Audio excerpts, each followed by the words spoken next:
ഒരു ഇൻട്രസ്റ്റിംഗ് ആയിട്ട് ഹോളണ്ടിൻ്റെ ഒരു കഥ പറയാനുണ്ട്. ഇവിടെ ഇൻഡോർ പ്ലാന്റ്സ് വരുന്നത് മോണോപോളി ത്രൂ ഹോളണ്ടാണ്, ആംസ്റ്റർഡാം. ഇതെങ്ങനെ സംഭവിച്ചെന്ന് വെച്ച് കഴിഞ്ഞാൽ, ഒരു 15th സെഞ്ച്വറിയിൽ ആദ്യം ഡച്ചുകാരാണല്ലോ കോളനൈസ് ചെയ്തത്, ഈ ബ്രിട്ടീഷുകാർക്ക് മുമ്പേ ബാക്കി പോർച്ചുഗീസിനൊക്കെ മുമ്പേ. അപ്പം ഇവരന്ന് സയൻറ്റിഫിക്കലി ഭയങ്കര ക്യൂരിയസ് ആയിട്ടുള്ള ആൾക്കാരായിരുന്നു.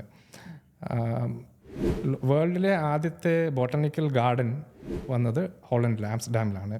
അപ്പം ഇത് വരുത്താൻ വേണ്ടിയിട്ട് 1678 നമ്മുടെ ഇന്ത്യയിൽ അന്ന് വൈസ്രോയി ആയിട്ടിരുന്ന ആൾ തന്നെയാണെന്ന് തോന്നുന്നു, ഹെൻറിക്.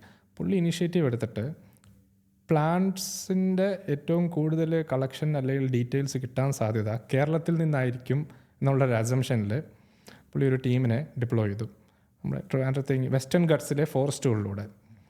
അപ്പം അന്ന് അവർ കളക്ട് ചെയ്തിട്ടുള്ള ഡേറ്റ ബുക്കിൽ, ഇപ്പം ആ ബുക്കിൻ്റെ പേര് ഹോർട്ടസ് മലബാർക്കസ് എന്നാണ്, പ്ലാന്റ്സ് ഓഫ് മലബാർ എന്നാണ് ട്രാൻസ്ലേഷൻ. ലാറ്റിനിലായിരുന്നു ആ ബുക്ക് ആക്ച്വലി അവർ എഴുതിയത്. പക്ഷേ അതിൻ്റെ ആ ബുക്കിനകത്ത് തന്നെ പ്ലാന്റ് നെയിംസ് സംസ്കൃതത്തിലും അറബിക്കിലും എഴുതിയിട്ടുണ്ട്. Because it can be useful for others.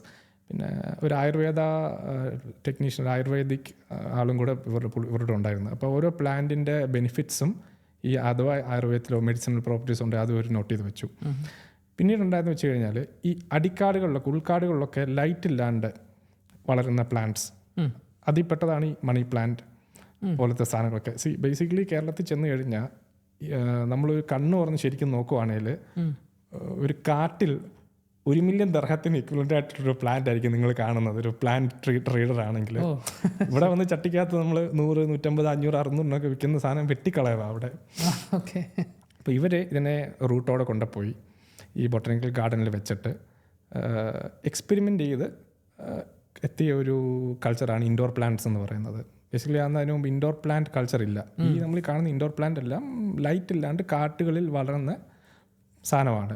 ഇവരാദ്യം ഇതിനെ റെക്കോർഡിക്കലി ഈ ഹോർട്ടസ് മലബാർക്കസിൽ നോട്ട് ചെയ്തു.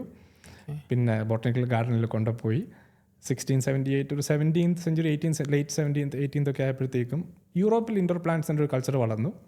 പിന്നെ യൂറോപ്യൻസ് ഈ പറഞ്ഞ ഇപ്പം ന്യൂജൻ ആൾക്കാർ പല രാജ്യങ്ങളിൽ താമസിക്കാൻ പോയപ്പം ഇവരിതിനെ കൂടെ കൊണ്ടുപോയി കൾച്ചർ. ഇപ്പോൾ യുഎയിലൊക്കെ കസ്റ്റമേഴ്സ് യൂറോപ്യൻസ് ആയിരുന്നു ആദ്യകാലത്ത്. ഞാൻ പറഞ്ഞല്ലോ, പപ്പയൊക്കെ പണ്ട് 40 years മുമ്പേ അന്ന് ഇൻഡോർ പ്ലാന്റ്സ് സെയിലിന് ഇറങ്ങിയപ്പം വളരെ പാടായിരുന്നു വിൽക്കാൻ വേണ്ടിയിട്ട്. ലിമിറ്റഡ് നമ്പർ ഓഫ് യൂറോപ്യൻസ്, വേറെ രാജ്യക്കാർക്കാർക്കും വേണ്ട. പക്ഷെ ഇപ്പം ഇതൊരു കൾച്ചറൽ തിങ് ആയിട്ട് the seeing this as A pet. പ്ലാന്റിന് പേരൊക്കെ കൊടുത്ത് വളർത്തുന്ന ആൾക്കാരുണ്ട്.